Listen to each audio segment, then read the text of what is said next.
School of Culture, History and Language, and it's great that we've got representatives here with us today who come from different parts of the school and have experienced studies in that school, So it's, as the name suggests, we're really deeply embedded and interested in cultures, histories and languages of the Asia and Pacific region. And many of the staff in our school have this deep knowledge of certain aspects of our region. And it's that kind of deep knowledge and understanding that we try and convey and you're able to engage with as part of an Asian Studies program. So it's a wonderful school to be involved with, simply because it has such a range and diversity of interests and people. And some of the disciplines such as anthropology, archaeology, there's linguistics, cultural studies, history, and of course our 16, amazing a number of 16 different languages that are taught here. And so as a part of an Asian Studies program, you can actually delve into all aspects of those disciplines and area studies and the languages which we teach. So it's a really exciting place, and I think the premier place in Australia for actually studying languages and the cultures of the Asia and Pacific region. So today we've really got 4 wonderful panelists. In fact, you're seeing 5 here. But I'll introduce them, and after that we'll get to hear from them a little bit. And towards the end we'll have a question and answer session, so you can chime in and ask some questions. So first, Wayan Arka, who's a convener of the Bachelor of Asian Studies program.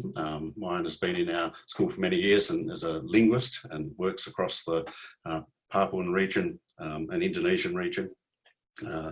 And so Wayan will tell us a little bit about what Asian Studies is about.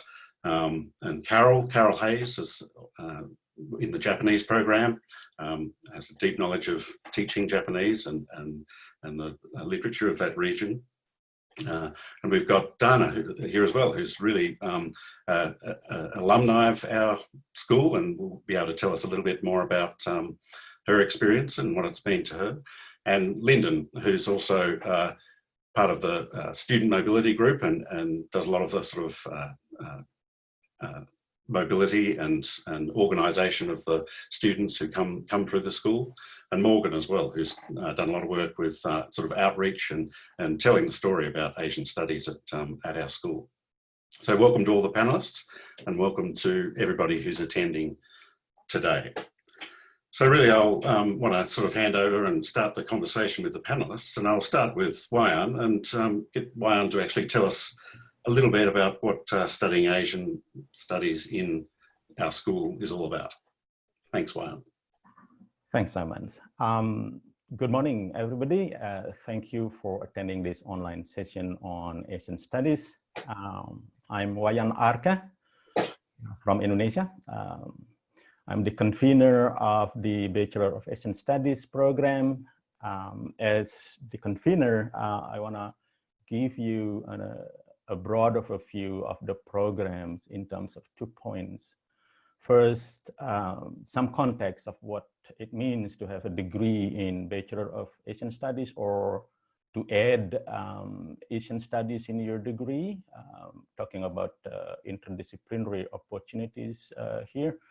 And related to that, later on I'll talk about the structure of the bachelor's degree, and talk about majors and minors in Asian Studies. Why does it matter to have a degree in Asian Studies or a degree with a component in Asian Studies? It's all about preparing yourself to get ready for the job market in Asian century. Asia is one of the most dynamic regions economically. It's home to powerful economies like Japan and China, and also it's home to emerging economies like Indonesia, for example. So Australia is increasingly looking to Asia strategically.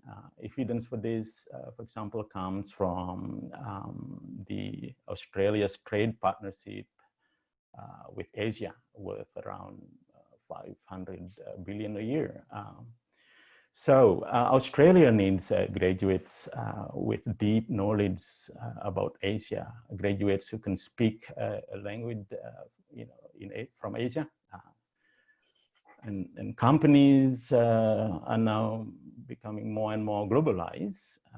So with a degree in Asian studies, you will have, an upper edge. You will be highly valued by your employers because of your skills, speaking in the Asian language, having this cross-cultural and diplomacy skills. To that end, as mentioned earlier, our school, School of Culture, History and Language in the College of Asia Pacific, offers high quality courses in Asian studies. In particular, we offer major Asian languages like Chinese, Japanese, Korean, for example. And also, we offer languages not taught by any other universities in Australia, like Burmese, for example, or Mongolian. And as mentioned earlier, our school hosts around 100 academics doing research, learning with and about Asia, Asian people, their languages, and their cultures. So they are internationally prominent scholars in their fields. So studying with us at the NU means that you will do in-depth study of Asia with prominent experts here. And now I just want to capitalize a bit about the importance of fluency in Asian language. This is a central component of our Asian Studies program. I'm a linguist, and I can confirm that there is good empirical evidence from linguistics research and also research from related disciplines that being a bilingual or multilingual benefits you cognitively. It's good for the brain. It improves your memory. It helps you process information better, and it will help you multitasking. And it can even delay the effect of dementia by average of 5 years, for example. And of course, being a bilingual or multilingual in speaking Asian languages, definitely good for future employment in the context of the Asian studies that we are talking about here. In the context of Asian century, we are talking about here. That is to say, many companies are now globally operated, with Asia becoming important economically. Employers are increasingly looking for graduates who are able to work in different professions in Asia or work with their Asian partners.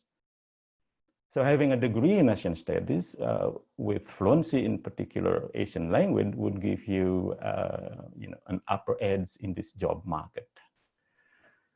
Talking about the figures statistically in Australia, at the NU, we have students doing Asian studies. 73% of them are doing through double degrees. The favorite options is doing through Bachelor of Asian Studies combining with Bachelor of Business, constituting around 61% of them. So let me briefly talk about the structure of the program. Asian Studies programs at the NU are highly flexible. That is to say, you can create your own path based on your interest to meet your career goal. You can do Asian Studies in different ways. You can do a Bachelor of Asian Studies, a single straight degree in Bachelor of Asian Studies, or do it as part of a flexible double degree. Or you can do a different degree, but add a major in Asian Studies to that degree. As I mentioned earlier, the statistics show that the majority of the students, 73% of them, do Asian Studies through flexible double degrees, providing interdisciplinary, value to the space here at the NU. So 61% of them doing Bachelor of Asian Studies, combining with Bachelor of Business. Another favorite in this space is doing flexible double degree of Asian Studies with Bachelor of Law. And also we have students doing a flexible double degree combining Asian Studies with computer science, so combining this new technology, language technology, where language is important, is central in the job market out there. So overall, if you want to do a single double degree in Bachelor of Asian Studies, for example, you have to do it in 3 years, doing 24 courses consisting of 8 essential courses and then 8 contextual subject areas reflecting your major. A major is a block of 8 courses reflecting your focus or your expertise later on. And then also of course, you'll do 8 elective. Okay, if we have more time later on in the question and answer part of the session, we can show you a more detailed structure of the Bachelor of Asian Studies. And that's it from me. Great, thanks so much, Wayan. That gives us a sense of just what the degree looks like. And I'd like to now pass on to Carol, and Carol's going to tell us a little bit about why she thinks Asian Studies is so important and how exciting it is. Carol, can you fill us in? Good morning, everyone. It's lovely to be here with you today, and I wanted to really ask you a question, I suppose, is what sort of global citizen do you think you want to be? So when you graduate from university, what is the difference that you want to be able to add to your narrative to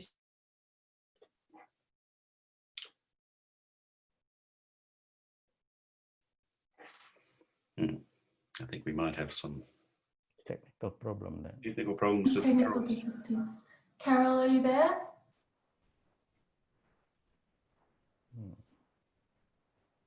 Carol? Shall we perhaps pass on to Dana for like obviously Carol's frozen in time, and I'm sure she's trying to get back to us, and we'll come back to Carol if she comes back into our session. The joys of internet, but that's okay. But it's really a great pleasure to be able to introduce Dana.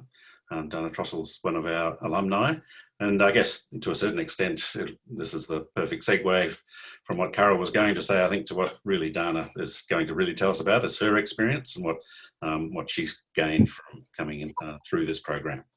Oh, and Carol's back. Sorry, you want to go, Dana? I'm sorry. No, Carol can step in if you want. I'm happy to go after. It must be the snow that is falling in Fonda has decided to destroy my internet. Let's go back to Carol and then we'll come to Dana. Okay. Sorry. Really what I wanted to talk to you about, I don't know if you caught the fact that I wanted you to think about what a T-shaped graduate is. And I mean, this is a term that is used quite often, but it means that we want someone who has intellectual breadth and depth. So one of the things we pride ourselves on in our school is that we provide you with a broad context of sort of Asia and the Pacific, but with a regional and disciplinary depth. So you'll get some sense of the broad scope of all of the lots of different things that affect Asia, but you'll graduate to be able to say, I'm a Japan specialist, or I'm a China specialist, or a Korean specialist, and add that to I'm a historian or an anthropologist or a linguist. So I think that is one of the great strengths of the great breadth of courses that we have to offer. So I wanted you to think about what type of global citizen you want to be. I mean, if you look at the news, if we just briefly look at what was in the news this week regarding Asia, we can see a whole suite of things. There was an ex-CIA officer arrested for allegedly selling secrets to China. There were these big pool parties going on in Wuhan. I don't know if you saw this, the origin of coronavirus area where everyone's floating around in an enormous pool in donuts, which in some ways is a positive story, showing that Wuhan seems to have corona now under control, which is a great thing, and hopefully we'll get there soon. Japan, sadly, has noticed that they've just announced they've had the biggest GDP fall in 40 years. And some of the other powerhouses of the Asian economy, Singapore particularly, is announcing that their economy shrunk by 43%. We've got these enormous protests going on in Bangkok around independence and sort of more human rights. So the Thai government has been cracking down on the red shirts. So there was also a big oil spill in Mauritius. I don't know if you saw this. It was a Japanese oil tanker has broken apart and spilled oil across. So all of those things are the things that we would have different academics who are specialists to be able to talk to you about what that means, what context is behind all those events are. So for me, most of you, I imagine, are doing combined degrees. And one of the wonderful strengths of ANU is that you can have your foot in two pies, if you like. You know, you can be bridging two different things. And I imagine many of you are interested in the Asian languages, but to add some Asian context to your language study, it gives you a really important perspective, I think. So that was mainly what I wanted to share with you this morning. Okay, thanks, Carol. It's really good to hear. And I think it's, as I mentioned, it's a great segue to come to Dana, who's actually been through our school and experienced the studies. And it'd be great to hear from you, Dana, what you got out of that and what it means to you to have an Asian Studies degree. Awesome. Thank you, Simon. And also thank you, Carol. Carol is a previous teacher of mine as well. And some of her courses have been absolutely fantastic. So I can't recommend those enough. I'll keep this relatively short so that we do have enough time for Q&A and things like that later on. But I guess I wanted to talk about why I chose this degree in the first place, how I found the experience and what I've got out of it, and then where it's hopefully taking me. So to begin with, I'm just going to share my screen because I have some photos to share as well. But, sorry. Cool. So I'm Dana. I'm a Bachelor of Asian Studies and Bachelor of International Security Studies student. So I did a flexible double degree, as I presume most people will be doing as well. I'm currently in my 5th year of university, doing an honours year in international security. But my honours has very much been informed by my studies in Asian Studies as well. So I'll mention that later. But to begin with, I chose this degree kind of on a whim, actually. It's not the most glamorous of stories, but I grew up in Perth and I essentially wanted to get out of Perth and decided to cross Australia and come to the ANU to do that because I loved the degrees on offer and what I could do in the international sphere, but I didn't know exactly what that would look like. Thankfully, my older sister was also at the ANU and she recommended that I do Asian Studies and International Security.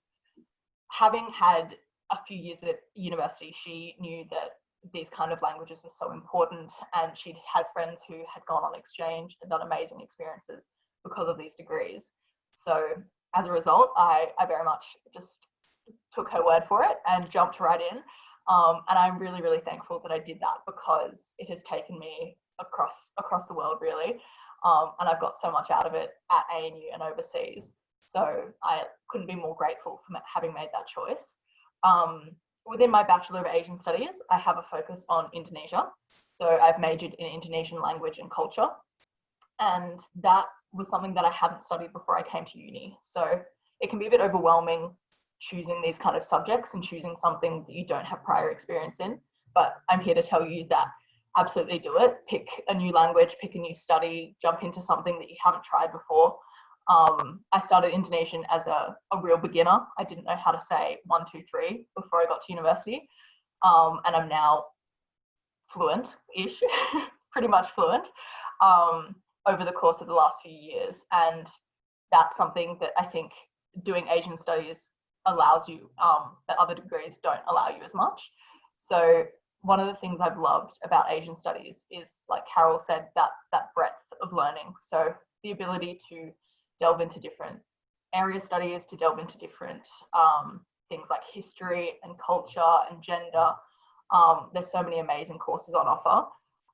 But I also love the fact that the flexibility of the degree allows you to really focus on things that matter to you. So for me, this meant focusing on Indonesian and really putting that time, that effort in to being able to really understand the culture a bit more, understand the history, understand the language primarily. So that, I think that flexibility of tailoring your degree around what is important to you is really, really unique to Asian studies itself. So that is kind of what drew me in the first place. And having been in Asian studies now, I think one of the best things I got out of the degree was the opportunities for overseas study and overseas opportunities. So I know Lyndon will talk about this a little bit later as well, but I am really thankful to have been able to go overseas last year. It was very lucky timing to not have to go this year. So yeah, very, very grateful for that. But through my Asian studies degree, I was actually able to live in Indonesia for a full year.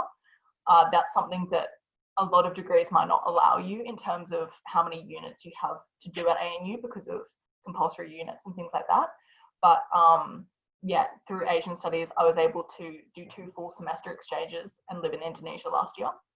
So this was through the New Colombo Plan Scholarship as well, which is definitely something worth looking into if you're looking at Asian studies, because it is a government scholarship specifically for exchanges to the Asia Pacific.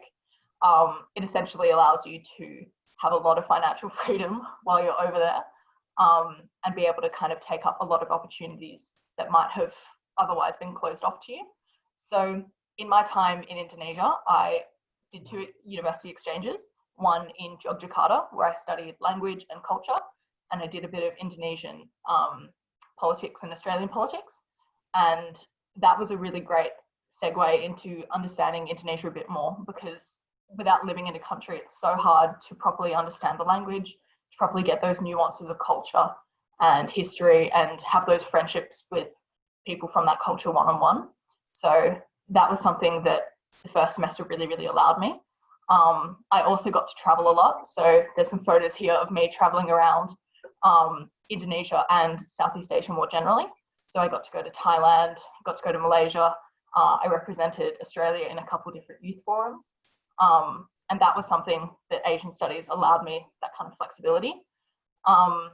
And through that time and my second semester, in which I did field research, my language just was incredibly improved. I could not have said I was fluent at Indonesian until I had this really in-depth in-person study.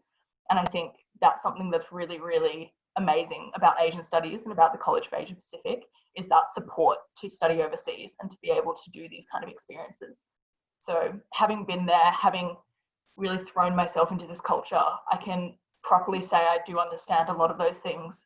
And I've been able to intern in Indonesian NGOs and understand the professional environments. I have picked up the very specific language around my security degree and my interests in that field. And that's something that I couldn't have got without being there. And I also got to make some really cool lifelong friends from all across Indonesia and other Australians who are really interested in Indonesia as well. So I've got a few pictures there of some friends from Malang and Yogyakarta and Jakarta. And that's something I'll always have with me. And having left Indonesia, I'm now still really involved in youth organisations that are working to bring together Indonesians and Australians and things like that. So it really never leaves you. And I'm so thankful to have that year abroad. In terms of how that has shaped my career path, and I think what is open to me now that I can say I'm fluent in Indonesian, that is a real leg up in the professional world. To be able to be fluent in an Asian language that is increasingly important for Australian business and Australian government, that is really, really integral. So I think that has been a massive help. And as a result, I have a grad job next year with KPMG, the consulting firm. So whilst that's not something previously I would have considered previously, I'm now going to be working with the Australian government and KPMG with the Australian government to consult on different government policies and things like that. So that is a kind of not a traditional path for some of these degrees, but something that my time overseas and studying in cross-cultural environments and working in cross-cultural environments has really allowed me. So yeah, I think that's pretty much it. I won't talk for too long. So if you have questions, I'm always free to ask afterwards. Would love to hear them in the Q&A. But yeah, thank you so much. Awesome. Thanks so much, Dana. I think I want to go back and do an Asian studies degree now.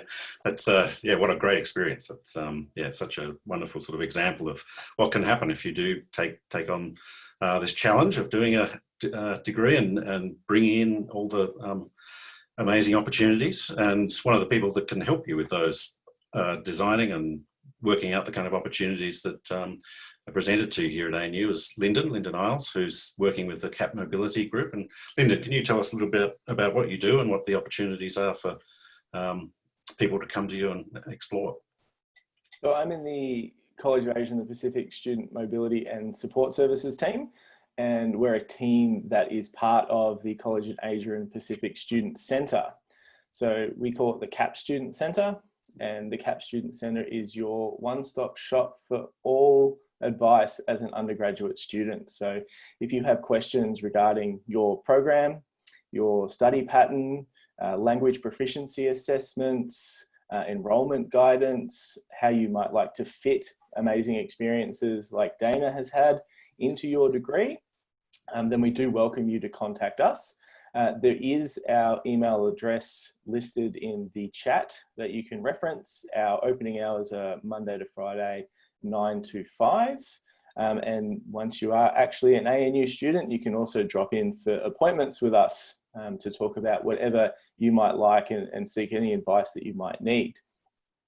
Now, specifically for the mobility team that we work in, we work to provide the opportunities for studying abroad, such as what Dana has encapsulated. And I think that's the perfect segue into why the college operates and provides these amazing opportunities for students in terms of benefiting their professional and personal development.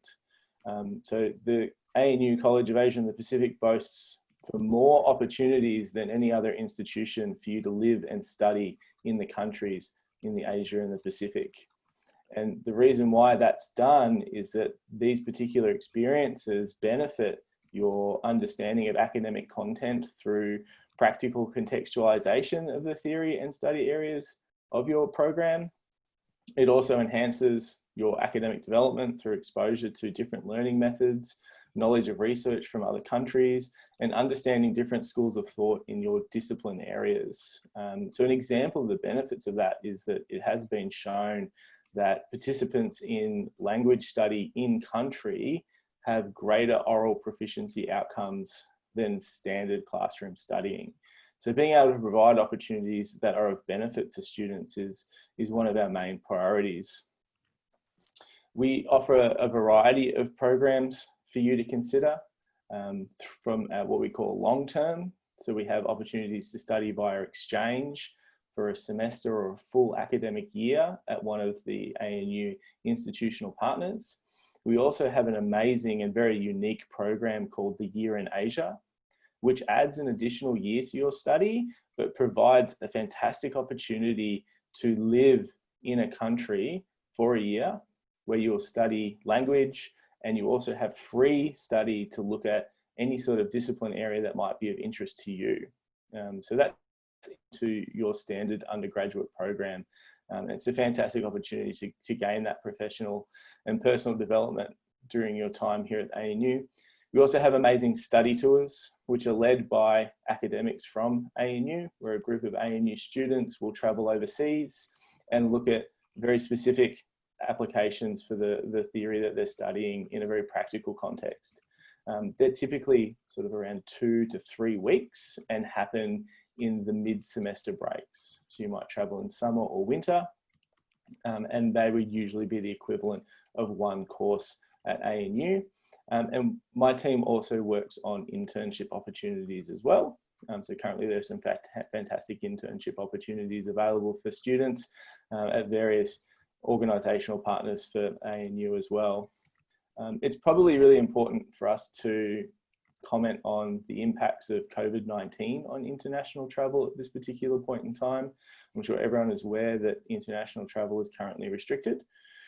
And whilst we do hope that by the time you are all ANU students and ready to travel overseas, that what we might term as post-COVID normal international travel is available, we are working on providing very similar opportunities in the virtual space for you to still engage directly within the Asia and the Pacific. So being able to gain that experience in a virtual capacity, because we do acknowledge that being able to put that theory into practice is an incredibly important part of your studies here at College of Asia and the Pacific. I won't talk for too much longer because we do need some time for Q&A. If you are interested in learning more about the mobility opportunities here at CAP, we are running a specific session at 1 p.m. and I would encourage you all to join, and we'll talk in more detail about all of the opportunities that you have available. So the program types, the funding that is available. Dana's already mentioned one in the New Colombo plan. And we do have another panel of students that you can ask questions of as well during that time. So 1 p.m. today, hopefully I'll see you there. Great, thanks so much, Lyndon.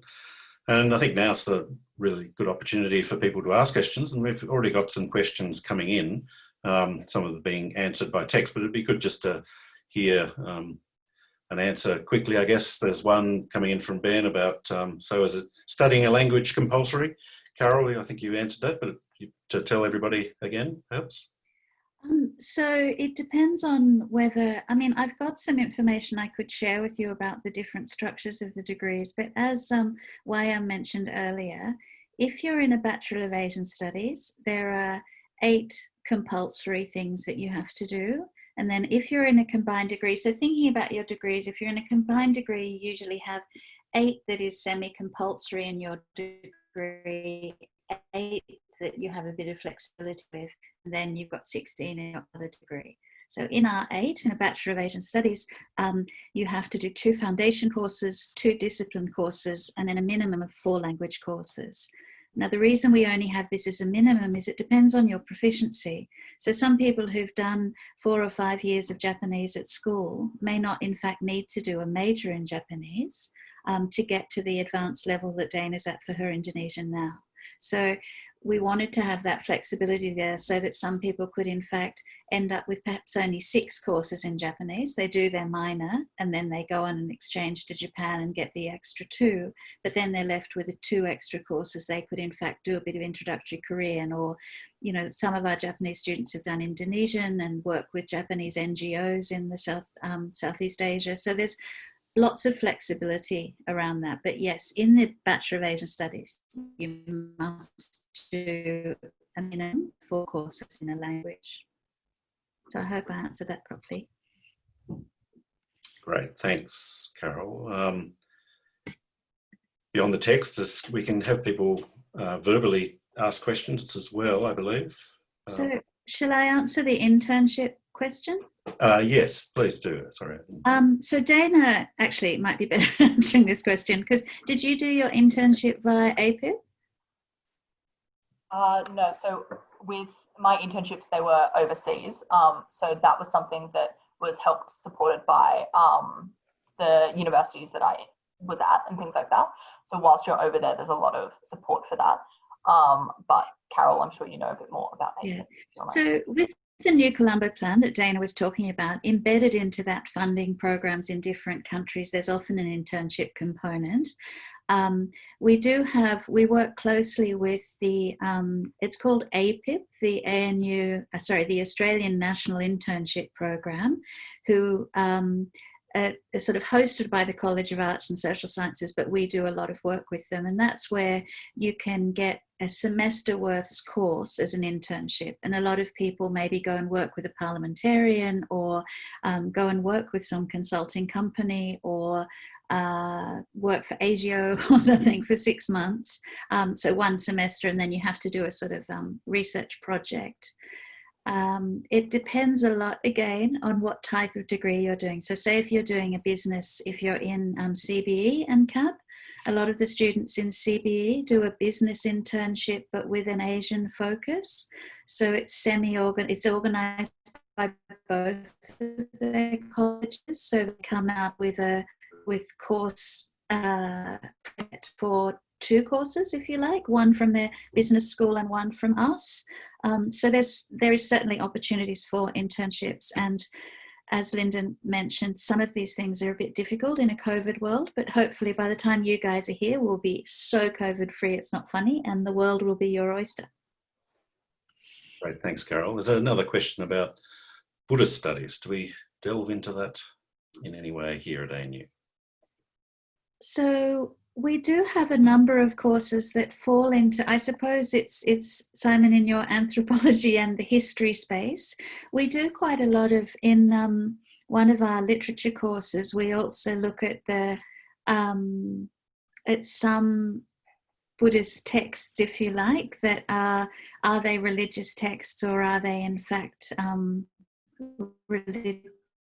literary. So the Mahabharata is one of the ones we look at in one of our courses that is a Indian Sanskrit text, but has elements of Buddhist influence coming through. When we looked at the Wayan puppet theatre, there's some interesting elements of Buddhism coming through into that. So we don't have a minor in Buddhist studies, but we do have a number of courses that would focus on that. And one of the things, like I've mentioned this with flexibility, but some of our courses, so you might be doing a history course or an anthropology course, but you can choose to do your big assessment task on whatever region and whatever aspect is interesting you. So you could then choose to do something that focused on Buddhist studies, but within a regional course or within a discipline course. Great. There are a number of questions coming in about where that people can do sort of exchanges. What are the kind of countries that are involved?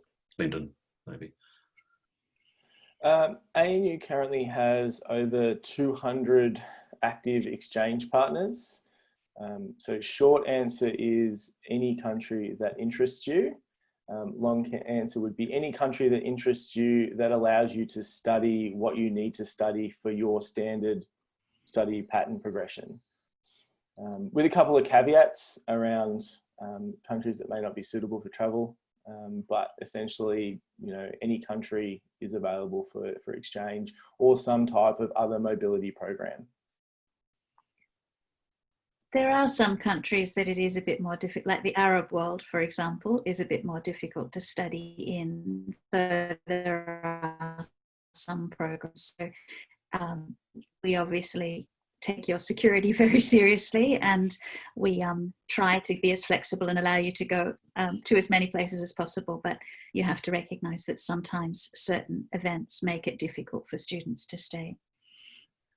Yeah, and I think too, coming from this, as an example, we just had a student return at the end of last year who spent a year in Lebanon doing his studies at a Lebanon university.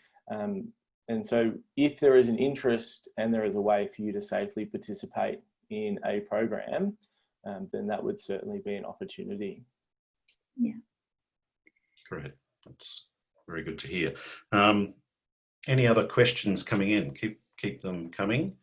Shall I just speak briefly to the language proficiency test, Simon? So yes. Ed Morgan has posted the link where you have to register for a placement test. but we, in all of our languages, run placement tests. So if you have any prior proficiency in a language, now whether that is having formally studied it or whether that is because every week you speak to your grandparents in whatever language that is, that means you have prior proficiency and you need to do the placement test.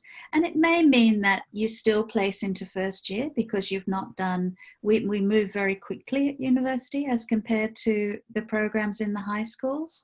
But please get in touch with the CAP Student Centre, and then even if you're not sure if you need to do the placement test, they'll put you in charge of they'll put you in contact with whoever the academic is who's in charge of those tests. But I could answer a bit more clearly if I knew which language you were talking about. That's okay. There's actually a question for Dana that's come in from Jarif, and it says, how were you able to balance the 2 degrees? And do they complement each other? I'm interested in doing a similar double degree, but I'm not sure. Thank you. Thanks, Jarif. That's a really good question and something I wanted to touch on a bit more anyway. So I think the combination I'm doing absolutely perfectly complements each other because international security at ANU is quite Asian focused already. In the international security degree, you can choose to focus on different area studies as well. So I've got some of my friends who focus on the Middle East or on the United States or in South America, but predominantly a lot of the courses are Asian focused. And we talk a lot about things like conflict on the Korean Peninsula, the rise of China, the South China Sea, counterterrorism in Southeast Asia. And you can really, I guess, tailor that security degree towards your Asian interest, if that's something that's useful to you. And having a really in-depth knowledge of a geography or a country or a language really helps you better understand those security issues in a regional context. So like for my honours exam, for example, I'm doing that within the international security structure, but my topic is on Indonesia. So I'm looking at gender and de-radicalization in Indonesia. So I'm looking at kind of gender security, but having done Indonesian studies for so long, having studied in Indonesia means that I can actually tackle a quite complex security problem, given that really in-depth understanding. So I think they both really complement each other in that sense. And you can take your security degree in one way and your Asian studies in another, or kind of meet them in the middle if you want to. Thanks. Great, thanks very much, Dan. That's very informative. Hopefully that answers your question, Jarif. Perhaps, Wayan, you mentioned you had some image of some of the kind of structure of the program. Is it worth putting that up briefly so people can just have a sense of what that looks like? Have you got that, Wayan, or do you want me to do it?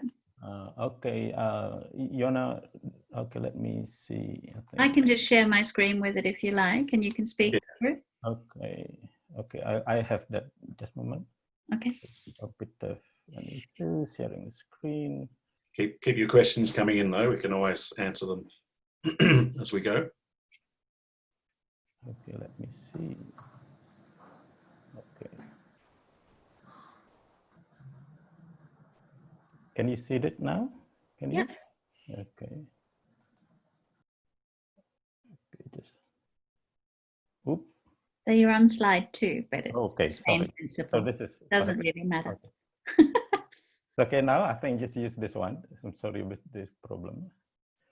Yeah, yeah, this is the one that Carol just mentioned. So if you do a different degree and want to add Asian studies. So Wayan, you need to put it in slide mode. In slide modes. Ooh. Is that okay? Yeah, that's, click on that. Yep, good. Okay. So this is the, when you do a different degree and want to add Asian studies minor or major, you know, a minor is a block of 4 courses reflecting your focus, and a major is a block of 8 courses reflecting your focus. So you do, if you do an Asian Studies minor, you have 1 foundation course that you have to choose from these courses. and then you do 3 other courses reflecting Asian Studies courses. Depending on your interest, you can do archaeology discipline courses or other courses depending on your interest. The same is true for Asian Studies major. It's just you do more courses, and the point is, again, flexibility. You have different options in choosing your courses depending on your interest. Okay, so excuse me. So if you do your Bachelor of Asian Studies, and then you have to do the essential courses. The first step. The essential courses include 2 courses, the foundation courses, and then 2 courses on discipline courses. And then, as mentioned earlier, you have to do a language, an Asian language consisting of 4 courses. And then this is just the description of the foundation courses that you have to do, providing you, giving you a strong, solid basis on Asian literacy. The first one is Asia 1025, about Asia and the Pacific, power, diversity, and change, looking at a range of issues here across Asia. And the second foundation course, giving you more foundation on Asia Pacific, actually. So those are the 2 foundation courses. And then, as mentioned, you have to do a minor in Asian language. So you can choose, depending on your interests, you can choose Indonesian or Japanese or other languages here. These are the 2 discipline courses. And there's one more here with the discipline that is focused on law. That is a new course that you can also take. Okay. Do you have anything else to add? No, that was... Yeah. And then the second step is to do a block of 48 units or 8 courses reflecting your major or focus on. Depending on your interests, you can do a major on a particular language, remember earlier that you have to do a minor on a particular language. And then if you want to do that as a major, you can do more courses on particular language. Or you can do a major on particular area studies, for example, Indonesian studies, as Dana just mentioned earlier. Or you do on particular discipline, for example, linguistics or anthropology. Or you can make up as you go, depending on your interest. So the point is that Asian Studies here at the NU are very flexible. We have different options for you to meet your need and your interest. Okay, these are language majors available. And I think it's worth thinking about the building blocks that make your degrees. So we talk often in terms of 4s or 8s. So the 8 that are compulsory. So as Wayan is showing you there, this would show you what Bachelor of Studies with a Bachelor of Law. That is a. But when you're planning, I think you should. Yeah, when you're planning, think about your blocks of 8 and what you want to put into 8. You don't need to decide that now, obviously. And that I think over planning your degree too much before you start is never a good idea. Like Dana, I'm sure, changed her mind as she went through her degree, thinking, oh, actually, I'm going to go down this line and do this course now. I think we have a couple of verbal questions that might be coming in. Just in the interest of time, we might... Can I stop sharing this one? Yeah, sure. Thanks for that one. That gives people a sense of what's happening. But in the last couple of minutes, Morgan, there was somebody, I think, maybe wanted to do a verbal question, correct? Yeah, I'll just allow them to talk now. Hello, are you there? Hello? That might have been a mistaken raised hand. Do you have a question for us? No, that's okay. If anybody else has a question, a verbal question, then just put your hand up and we can allow the sound to come through. Do you want me to answer about the PhD? Yeah, keep going with that. So the Bachelor of Philosophy or the PhD program is a program that is offered across the university, and it depends which college you want to attach yourself to. So the Bachelor of Philosophy has a very high ATAR entrance, but if you achieve that entrance, then you basically are allowed to design your degree. And so the idea being that you're not stuck by the major and minor restrictions of any degree, and you work with a personal supervisor from your first year to design a degree that works for you. And so no, it's not necessarily only focused on someone who wants a research career. It's focused on someone who wants to be an independent learner to design a specific degree to suit themselves. We just have one person who's raised their hand and just 2 or 3 minutes left in the session, so we might just allow them to talk. Yes. Hi Shakya, are you with us?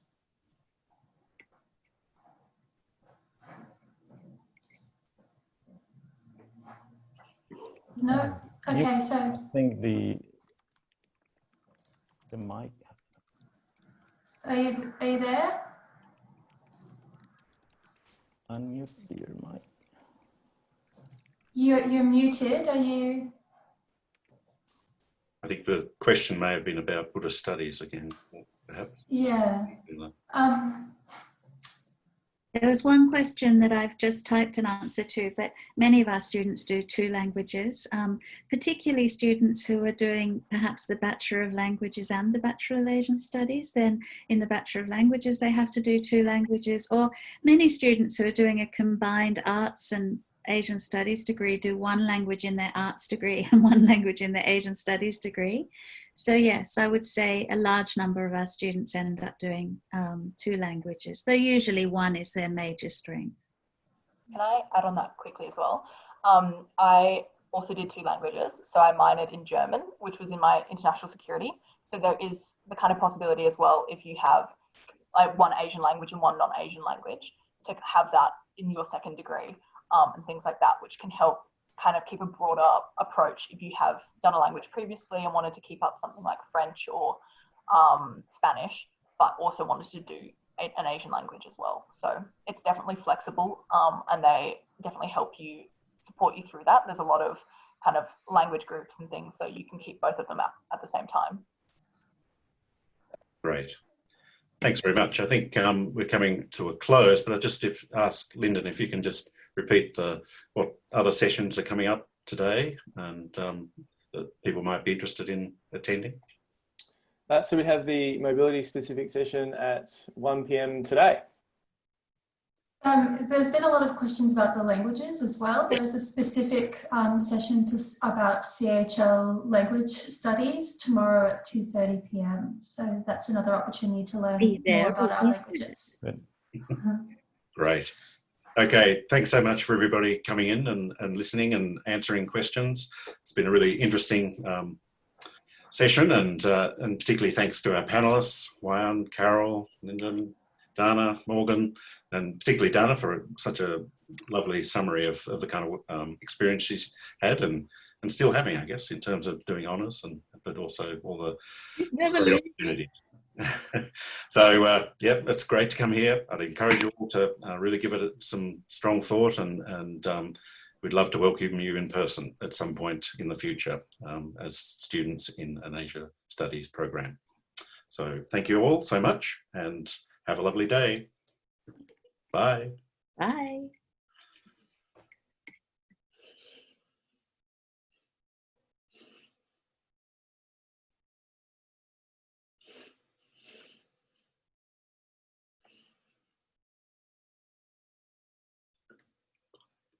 I guess we stop everything.